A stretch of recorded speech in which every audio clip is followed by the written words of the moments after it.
আসসালামু আলাইকুম বন্ধুরা, সবাই কেমন আছেন? আশা করি সকলে অনেক ভালো আছেন। আমাদের নতুন একটি ভিডিওতে আপনাদের সবাইকে স্বাগতম। আর আজকের ভিডিও হচ্ছে যে দেশি মুরগি শীতকালে আপনারা কিভাবে পালবেন, দেশি মুরগির বাচ্চা এবং বড় মুরগিকে কিভাবে পেলে লালন পালন করে আপনারা লাভবান হবেন সেই বিষয়ে আজকের ভিডিও। তো বন্ধুরা দেখেন, শীতকালে আসার আগে আমরা কিন্তু আমাদের দেশি মুরগিগুলোকে বিক্রি করে দেই বা দুশ্চিন্তায় থাকি যে এই মুরগিগুলো আমরা শীতকালে কিভাবে পালবো। তো আমাদের নিয়ম যদি আপনি ফলো করেন তাহলে একটি মুরগির বাচ্চা এবং একটি মুরগিও কিন্তু শীতকালে আপনার মারা যাবে না। তো বন্ধুরা, আমরা কী পন্থা অবলম্বন করে বা কীভাবে খাবার দিয়ে মুরগির সবগুলো বাচ্চাকে সুস্থ রেখেছি সেই বিষয়ে আজকের ভিডিও। তো বন্ধুরা দেখেন, এইখানে 10টি বাচ্চা আমাদের মুরগি ফুটেছে। এই 10টি বাচ্চাই কিন্তু এখানে টিকে রয়েছে। এবং দেখেন বন্ধুরা, এখানে কিন্তু 10টি বাচ্চাই সম্পূর্ণ রয়েছে এবং এই বাচ্চাগুলোকে আমরা কি খাবার দিয়েছি, কিভাবে খাবার দিয়েছি সেই বিষয়ে আজকের এই ভিডিও। এখানে আমরা নিয়েছি জিঙ্কস কেয়ার।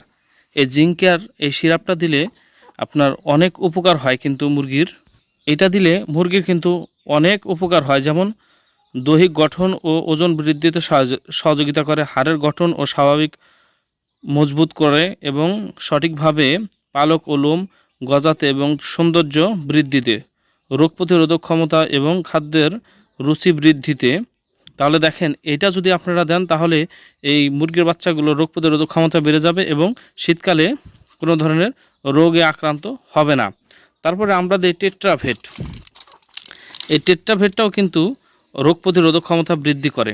অক্সিটেট্রাসাইক্লিন এটা দিলে, এটা হচ্ছে আপনার 6টা মুরগি, বড় মুরগির জন্য একটা ট্যাবলেট এবং ছোট বাচ্চা যদি হয় তাহলে 9টা বাচ্চার জন্য একটি ট্যাবলেট। এটা আমরা 2 দিন 3 দিন সপ্তাহে খাওয়াবো বা মাসে 5 থেকে 7 দিন আমরা খাওয়াবো। তাহলে আপনার মুরগির রোগ প্রতিরোধক ক্ষমতা বৃদ্ধি পেয়ে যাবে। আপনার মুরগি আর রোগে আক্রান্ত হবে না এবং মুরগির বাচ্চাও রোগে আক্রান্ত হবে না। বন্ধুরা, এই জিঙ্ক সিরাপটা খুবই কম পরিমাণে আপনার অল্প একটু খাবারের সাথে মিক্স করে যদি আপনার মুরগি এবং মুরগির বাচ্চাকে খাওয়াতে পারেন তাহলে কিন্তু আপনার মুরগি সুস্থ থাকবে। তারপরে দেখেন, আমরা এই খুদের সাথে কিন্তু আমরা এই ওষুধগুলো মিক্স করে খাওয়াই থাকি, যার কারণে এই আমাদের মুরগির বাচ্চাগুলো খুবই সুন্দর এবং সুস্থ রয়েছে। তারপর দেখেন, এখানে আমরা আরেকটা 0 ফিট নিয়েছি। এই 0 ফিট, এটা হচ্ছে এই ফিটটা যখন আপনারা একবেলা 1 মুঠ করে দিবেন এবং এই 1 মুঠ করে দিলে আপনার মুরগি যখন খাবে তখন কিন্তু তাদের ওজন দ্রুত বৃদ্ধি পাবে এবং আপনার সেই মুরগিগুলো দ্রুত বড় হয়ে যাবে। দ্রুত বড় হয়ে গেলে আর কিন্তু রোগে আক্রান্তর সম্ভাবনা খুবই কম থাকবে। এখানে এই যে 0 ফিটটা আমরা নিয়ে নিলাম এবং আমরা মুরগিকে এখন দিয়ে দিব। তো বন্ধুরা দেখেন, এইভাবে 0 ফিটটা প্রতিদিন একবেলা আপনারা মুরগিকে দিবেন। তাহলে মুরগি যতটা খাবে এবং তার থেকে বেশি কিন্তু আপনারা সেই মুরগির থেকে উপকার পাবেন। যদিও অল্প একটু খরচ করেন তাহলে কিন্তু আপনি মুরগির থেকে খুবই ভালো রেজাল্ট পাবেন। এবং যে ওষুধগুলো আমরা দেখিয়েছি, এই ওষুধগুলো আপনি খুদের সাথে মিক্স করে যদি আপনি ফিড দেন সকালবেলা, তাহলে এই খাবারগুলো আপনারা দিবেন বিকেলবেলা।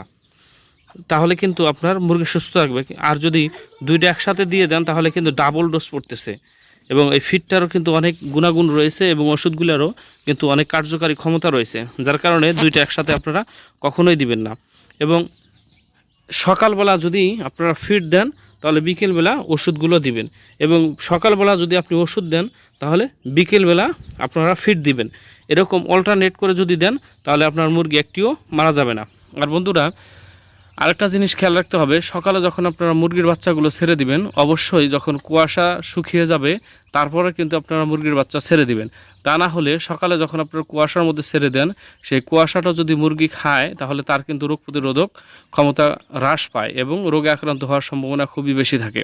তারপর 2 নম্বর হচ্ছে, যে ঘরে থাকে বা যে জায়গায় আপনারা মুরগিটা রাখেন সেই জায়গাটাকে আপনার খুব সুন্দর করে আবদ্ধ করে দিতে হবে, যেন সেখানে আপনার রাতের বাতাস বা কোনো প্রকার ঠান্ডা শীত সেখানে প্রবেশ না করে। আবার 2 নম্বর হচ্ছে, আর তারপরে যে স্টেপটা আপনারা গ্রহণ করবেন সেটা হচ্ছে যে ঘরে রাখবেন সেটা যেন দিনের বেলা রোদ পায়। এই যে মুরগিগুলো দিনের বেলা কিন্তু আমরা রোদের মধ্যে দিয়ে দিয়েছি, যাতে এটা রোগ প্রতিরোধক ক্ষমতা আরও দ্রুত বৃদ্ধি পায়।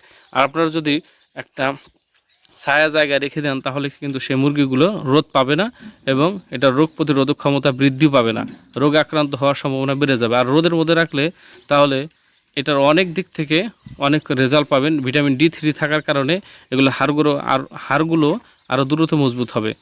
বন্ধুরা এগুলাকে আপনারা এই নিয়মে যদি আপনারা পালন করেন তাহলে একটি মুরগি এবং একটি বাচ্চাও কিন্তু আর মারা যাবে না। যদিও দেখেন 2-1টা পোকামাকড় কামড় দেওয়ার কারণে বসন্ত উঠছে, তাহলে পটাশের পানি দিয়ে আপনারা ওয়াশ করে দিবেন 2 থেকে 3 দিন।